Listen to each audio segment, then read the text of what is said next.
तो फ्री और पेड वाली कंसल्टेशन में बहुत ज़्यादा कोई डिफरेंस था नहीं। मुझे तो बिल्कुल पसंद नहीं आया। मैं बहुत थका हुआ महसूस कर रहा था, बहुत ईमानदारी से बता रहा हूँ। हाय दोस्तों, मैं वाजिद आप सबका स्वागत करता हूँ। उम्मीद करता हूँ कि आप सब अच्छे होंगे और अपना ख्याल रख रहे होंगे।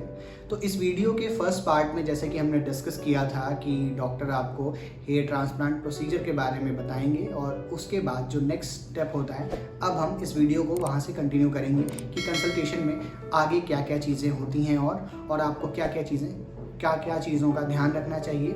तो शुरू करते हैं आज की video. Hair transplant procedure brief करने के बाद अब बारी आती है पैसों की कि भाई कितने पैसे लगने वाले हैं। तो फिर आपका डॉक्टर या कंसल्टेंट जो भी होगा वो आपको कितने पैसे लगने वाले हैं इसके बारे में बताएगा।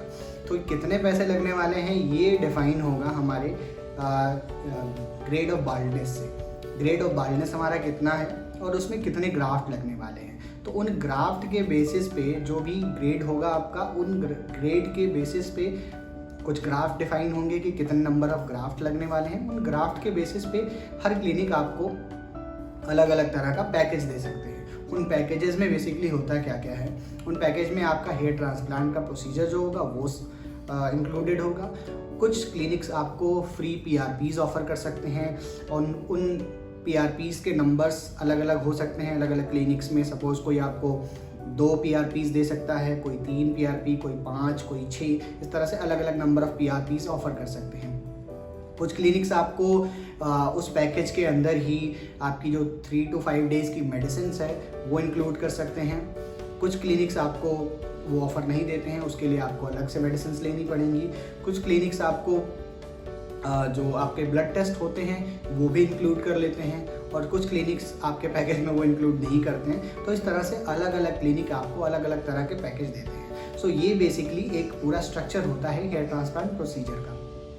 अब अगर आप हेयर ट्रांसप्लांट करवाने की सोच रहे हैं और आपने उससे पहले कभी भी डॉक्टर से कंसल्ट नहीं किया है अपने हेयर प्रॉब्लम्स को लेकर के, हेयर लॉस के प्रॉब्लम को लेकर के, तो अगर आप डायरेक्टली किसी क्लिनिक में जा कर के आप ये कह रहे हैं कि मेरा हेयर ट्रांसप्लांट कराना है मुझे और मेरा हेयर ट्रांसप्लांट कर दीजिए, तो फिर शायद आपको थोड़ा सा वेट करना पड़ सकता है। अगर आपका डॉक्टर समझदार होगा या फिर आपके डॉक्टर ने आपको ठीक से असेस किया होगा तो फिर वो डायरेक्टली आपका ट्रांसप्लांट नहीं करेगा। सो उसके लिए आपको कुछ टाइम तक वेट करना होगा। बेसिकली इस वेटिंग पीरियड में होगा क्या कि डॉक्टर आपको कुछ मेडिसिन रिकमेंड करेगा जिससे कि पहले आपकी हेयर कंडीशन थोड़ी सी बेटर हो जाए, यानी कि हेयर फॉल आपका रुक जाए और आपके बालों की थिकनेस थोड़ी सी ठीक हो जाए, जिससे कि प्रोसीजर को परफॉर्म करने में और परफॉर्म करने के बाद एक अच्छा रिजल्ट आ सके। तो डायरेक्टली आपको हेयर ट्रांसप्लांट करवाने का कोई भी सजेशन नहीं देगा डॉक्टर। आपको 1 या 2 महीने या 3 महीने तक आपको मेडिकेशन पे रखा जाएगा, जिसमें कि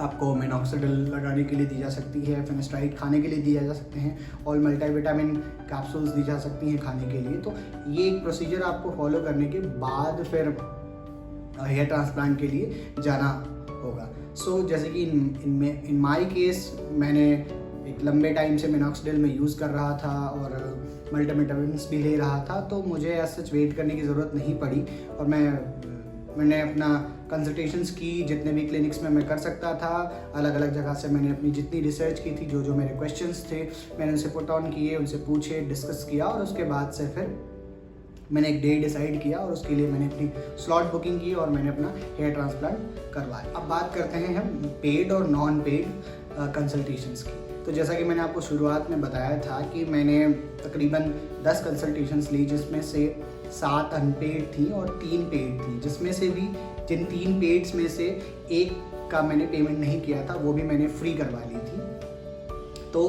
पेड और अनपेड कंसल्टेशन में डिफरेंस क्या होता है? सो बेसिकली जैसे कि क्लिनिक्स बहुत दिल्ली NCR में बहुत डिफरेंट तरह के क्लिनिक्स हैं। तो इन क्लिनिक्स में बेसिकली होता क्या है कि वैसे मैं इन क्लिनिक्स पे इनको मैंने कुछ कैटेगराइज किया हुआ है इन क्लिनिक्स को अपनी रिसर्च और अपने कंसल्टेशन के बेसिस पे। तो उन पे एक मैं अलग से वीडियो लेकर के आऊँगा जिसमें मैं इन क्लिनिक्स में कैसे डॉक्टर्स हैं और कैसे कैसे इनके प्रोसीजर्स होते हैं उस पर एक अलग से वीडियो बनाऊँगा। सो बेसिकली जो 7 क्लिनिक थे उन पे मुझे फ्री में कंसल्टेशंस मिली और बेसिकली वो फ्री में ऑफ़र ही कर रहे थे, तो वहाँ मुझे किसी तरह की कुछ बात करने की ज़रूरत नहीं पड़ी। और जो ये 3 क्लिनिक्स थे जिनमें से एक पे मैंने बात करके डिस्कशन करके फ्री कंसल्टेशन करवा लिया था, बाकी 2 जगह पे ऐसा कुछ काम नहीं हो पाया और मुझे वहाँ पे पेमेंट करनी पड़ी। इसमें से एक क्लिनिक जो था जिस पे मैंने कंसल्टेशन ली, तो वहाँ पे मुझे कुछ ठगा ठगा सा महसूस हो रहा था, क्योंकि उसमें ऐसा कुछ भी नहीं था, उसमें कुछ भी नया नहीं था जो कि मुझे ना पता हो या फिर कुछ नई इन्फॉर्मेशन दी हो, और डॉक्टर ने कुछ बहुत बड़ा कर दिया हो, कुछ ऐसा किया हो जिससे कि मुझे लगे कि हाँ मैंने जितने पैसे दिए हैं वो वर्थ हैं। सो बेसिकली उसके मैं बहुत अच्छी खासी मतलब 2500 रुपये मैंने उस कंसल्टेशन के लिए दिए थे, और वो प्रीतमपुरा में एक बहुत ही फेमस क्लिनिक है। सो मुझे वहाँ ठगा हुआ महसूस हुआ। उनकी वीडियोज़, उन डॉक्टर की वीडियोज़ काफ़ी यूट्यूब पे फेमस हैं, काफ़ी लोग देखते हैं, बहुत फॉलोअर हैं उनके, बहुत लोग फॉलो करते हैं उनको यूट्यूब पे। तो बट मुझे वहाँ जाके उनसे बात करके और उस कंसल्टेशन के लिए 2500 रुपये दे के बड़ा ठगा हुआ सा महसूस हो रहा था, क्योंकि वहाँ कुछ भी नया नहीं था। और अब ये जो पेड और फ्री का जो डिफरेंस है वो बस इतना ही है कि जो पेड कंसल्टेशन जितनी भी मैंने ली, वहाँ पे मुझे डॉक्टर से मिलने का मौका मिला था, और उन डॉक्टर्स से मिलने का मौका मिला था, भले ही वो 2 या 3 मिनट या 5 मिनट के लिए ही था, बट हाँ डॉक्टर से मैं मिला था। कंसल्टेशंस मेरी काउंसलर के साथ हुई, काउंसलर से मिलने के बाद फिर मैं डॉक्टर से मिला, और डॉक्टर ने मेरी कंडीशन देखी और उन्होंने देख के जो प्लान था उसी पे फर्दर उन्होंने थोड़ी बहुत इन्फॉर्मेशन शेयर की, और उसके बाद वो कंसल्टेशंस ख़त्म हो गई। तो फ्री और पेड वाली कंसल्टेशन में बहुत ज़्यादा कोई डिफरेंस था नहीं। बस जो फ्री वाली कंसल्टेशंस थी उनमें मुझे डॉक्टर से मिलने का मौका नहीं मिला। हर क्लिनिक के अपने अपने एक्सक्यूज़ेस थे, और डॉक्टर अवेलेबल नहीं है, डॉक्टर सर्जरी में है या ऐसा करके उन्होंने डॉक्टर से मिलने का ऑप्शन नहीं रखा था। लेकिन पेड वाले में आपको डॉक्टर से मिलने का मौका भी मिलता है, जिसमें कि बहुत डिफरेंस नहीं आता है। हाँ, एक चीज़ और थी, जो ये फ्री वाले कंसल्टेशंस थे, इनमें जो ये हमारा डिजिटल माइक्रोस्कोप था उसका यूज़ नहीं कर रहे थे, और जो पेड वाली कंसल्टेशंस थी उनमें वो डिजिटल माइक्रोस्कोप लगा के आपके स्कैल्प देखते हैं और आपको स्क्रीन पे दिखाते हैं कि हाँ आपकी स्कैल्प कैसी दिख रही है, आपके रूट्स कितने डेंस हैं, आपके जो बाल हैं वो एक ग्राफ्ट में कितने कितने बाल हैं वो दिखाते हैं, जो कि मुझे नहीं लगता है कि बहुत ज़्यादा कोई डिफरेंस क्रिएट करता है। क्योंकि अगर हम स्कैल्प असेसमेंट की बात करें तो जो स्टैंडर्ड असेसमेंट का तरीका है वो ना तो पेड वाले कंसल्टेशन में फॉलो हो रहा था, ना ही अनपेड वाले में। कोई भी ये नहीं देख रहा था कि मेरे पर 1 स्क्वायर में कितने रूट्स हैं, जो कि एक स्टैंडर्ड तरीका होता है। मुझे किसी डॉक्टर से ही, जो मेरा एक पेड कंसल्टेशन था, उस डॉक्टर के डिस्कशन में ये बातें मुझे पता चली थी कि ऐसा भी तरीका होता है। इसके बेसिस पे डिफ़ाइन किया जाता है कि आपके किस एरिया से कितने बाल निकाले जा सकते हैं, और जो आपका इम्प्लांटेशन होगा उसमें भी इसी तरह का प्रोसीजर, इसी तरह का स्केल फॉलो किया जाता है कि आपके 1 स्क्वायर सेंटीमीटर में कितने ग्राफ्ट लगाए जाएंगे। सो इस तरह का कोई स्टैंडर्ड प्रोसीजर ना तो पेड वाले में कोई फॉलो कर रहा था, ना ही अनपेड वाले में, तो बहुत ज़्यादा कोई डिफरेंस नहीं था।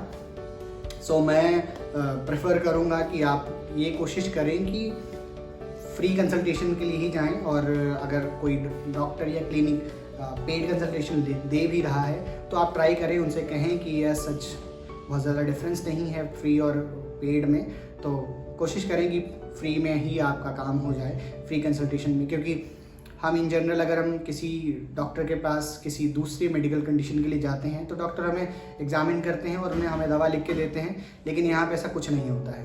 तो आप 2000 या 3000 रुपये अगर आप दे कर आ रहे हैं तो उसका कोई सेंस नहीं बनता है, क्योंकि डॉक्टर आपको कुछ थियरीज समझा देगा कि प्रोसीजर क्या होता है, कैसे कैसे होता है, टाइप्स क्या होते हैं, और बस आपको कुछ टाइम देता है वो कि आपको फ्री में भी कहीं भी किसी क्लिनिक में जाएंगे तो वो मिल जाएगा। तो ऐसा कोई बहुत डिफरेंस नहीं है, तो पैसा देना वेस्ट है।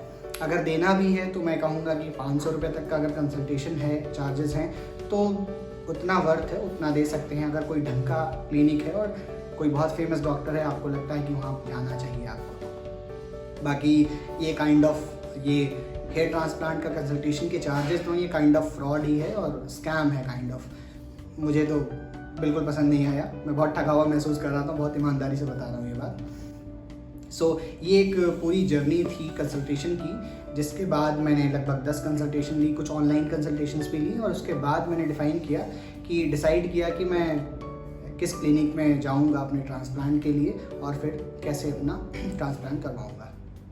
तो ये सारी इन्फॉर्मेशन अगर आपको अच्छी लगी, रिलेवेंट लगी, आपके काम की लगी, तो फिर आप कमेंट करके मुझे बताइए। आपने अगर कंसल्टेशन ली हैं, आपका क्या एक्सपीरियंस रहा है, वो भी कमेंट बॉक्स में लिख के बताइए। और चैनल पर नए हैं तो फिर चैनल को सब्सक्राइब करना ना भूलें। वीडियो अच्छी लगी तो लाइक करें, अगर इन्फॉर्मेशन रिलेवेंट है तो उसे शेयर करें अपने दोस्तों के साथ जो कि हेयर ट्रांसप्लांट प्लान कर रहे हैं और कंसल्टेशन के लिए जाना चाहते हैं। और इसी के साथ हम मिलते हैं नेक्स्ट वीडियो में। तब तक के लिए आप अपना ख्याल रखें। Take care, bye bye.